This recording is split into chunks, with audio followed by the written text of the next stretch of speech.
Well, good afternoon out there in YouTube land. This is John. Hope you guys are all doing alright. Well, today I have a bit of a problem. Our washing machine will not spin. So I'm going to try and go through it and figure out exactly what's going wrong. First thing, of course, you do is to unplug the machine because there's electricity in here, could be deadly. Next thing I'm going to do is look behind this control panel. All you've got to do is just pull off these knobs. This washing machine is Prodigy, a GE product apparently, so continue just pulling off the knobs, and we'll notice on the top here there are screw holes, and the screws are Torx screws, so all you do is just take a screwdriver, unscrew that. Now we're at here,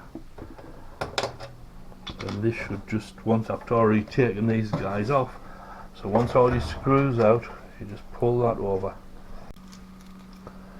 Once this cover is off, I'm going to give it a cursory look over to see if there's any burn marks anywhere, see if there's any problems happened on the board. Generally not, but you never know. It looks alright. No, not seeing any signs of overheating. Okay, so that was easy to access. Now I'm going to put this back, put everything back, and then we're going to tip the machine forward. Now before we do that, we have to remove the hose, the drain hose, and the two water supplies here. So the first thing to do is turn off these taps here, these faucets, and then we'll unscrew the hoses from the faucets, and then we can tip the whole thing forward. So we turn off the faucet nice and tight, then we can unscrew these guys here with these pliers, and you unscrew it by turning in an anti-clockwise direction. Put a piece of cloth under here just to catch any residual water that's going to drop out once you disconnect the hose here.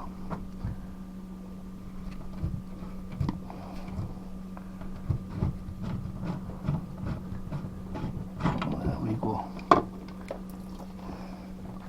I'll let that drain under there a bit. That's the first one out. Now for this one. Again, we unscrew this hose, turning it in an anti-clockwise direction.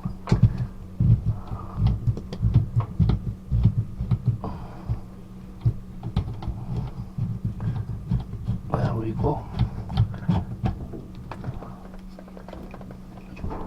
And I'll take this and let that drop down on the piece of rag down there. The last thing here is the drain hose to remove. Just pull it up through the tube. And this one, so I'm going to have to bend it a little bit. There we go. Straight out. Okay. Now, underneath the lid here is a switch.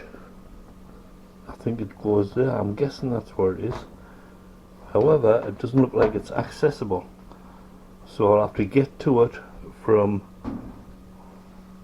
by maybe removing one of these sides. But first of all, I'm going to turn the machine on its side so I can look at the motor and the coupler and the little housing there. Usually on these switches there's just a couple of screws to remove and then you can pull the whole thing out. But on this one I think you have to pop the front off, so I'll just do that with the aid of this screwdriver. Just put it in and give it a turn. There you go, on one side. How you looking there? Yeah, see how that works. There you go.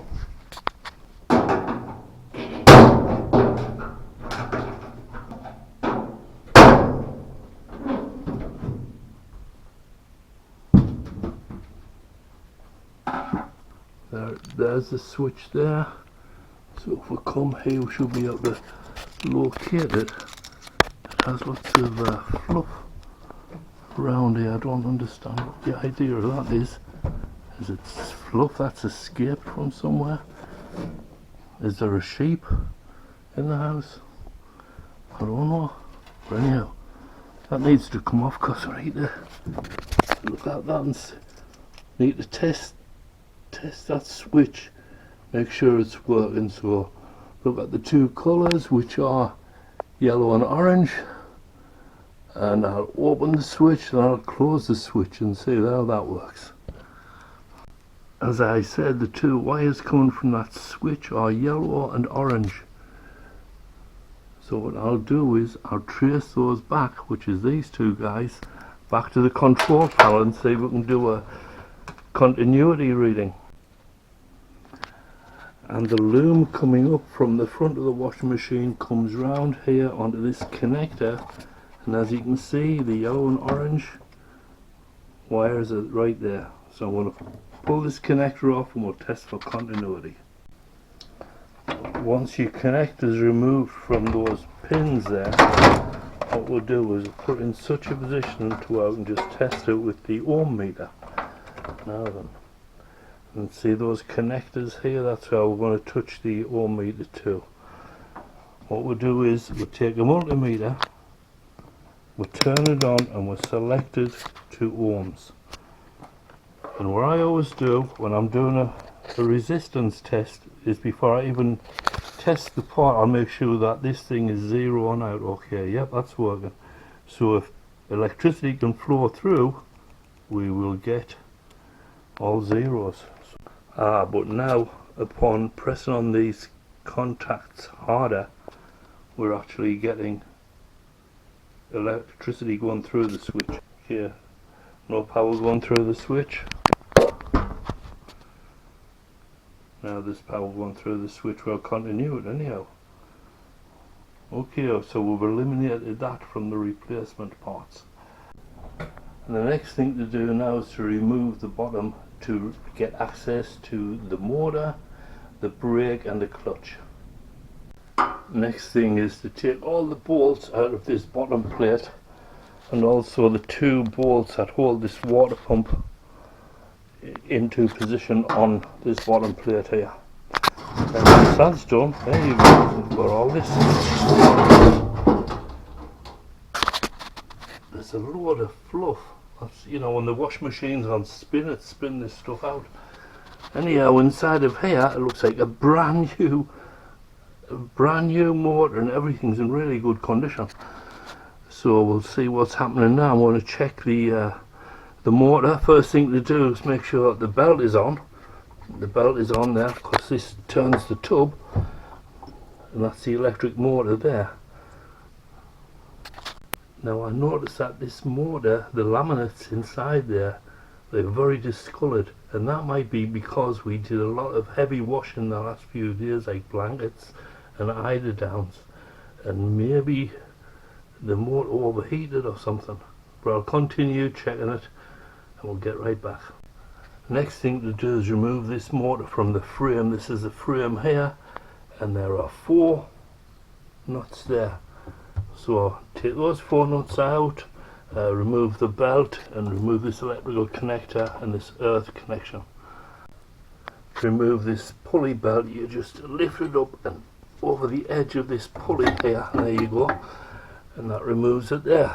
But the pulley belt looks like it's in good condition. This is turning, so sounds like there's water still in there. This C-clip here, or this clip, spring clip, holds the pulley on the shaft.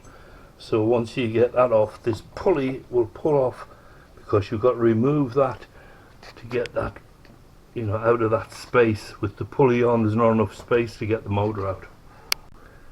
And to get the pulley off, you slide your screwdriver between the shaft here and the pulley right down the center, and you just twist, and it'll pop off. And notice there are 2 little nubs that stick out there, so when you reseat this, that's where we'll push it all the way onto that.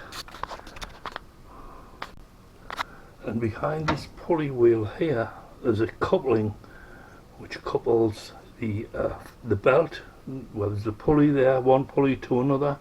I want that pulley to this pulley via the fan belt, and what this does is it couples the pulley to the electric motor here. And that doesn't sound awfully good though, does it? Okay, we'll pull it out and see what we find. Okay, got the motor out, it's turning, but listen to that. That is not a good sound. And you'll do like a continuity test, see how it works. It said on the nameplate here that this motor is thermally protected, which means that it'll have a thermistor in or some kind of overload relay, and that could be a problem too. So I'm going to open the case, see what we find. In the little relay unit attached to the motor, you can see here, I don't know if you can see it too well, but that's all burned. That's all burned because this relay here is burned, and that's the reason it was not letting electricity go through to start the motor and do the spin. Now the thing is, ideally you could replace this, but getting parts and stuff, I don't know, I might just buy a new washing machine, but at least we get to know what caused the problem. And this problem was caused by overloading the machine. We put too many blankets in. So that's it. And looking a bit closer, you can see this contact here is way overheated. You see it's all burned. There's burn marks around there. That all needs to be replaced. And then you'd have to reattach these windings. Well, I hope that was helpful for you. So now you know what to do when your washing machine quits working. Don't take it to bits like I did, just buy a new one. Alright, thanks for watching. Bye bye.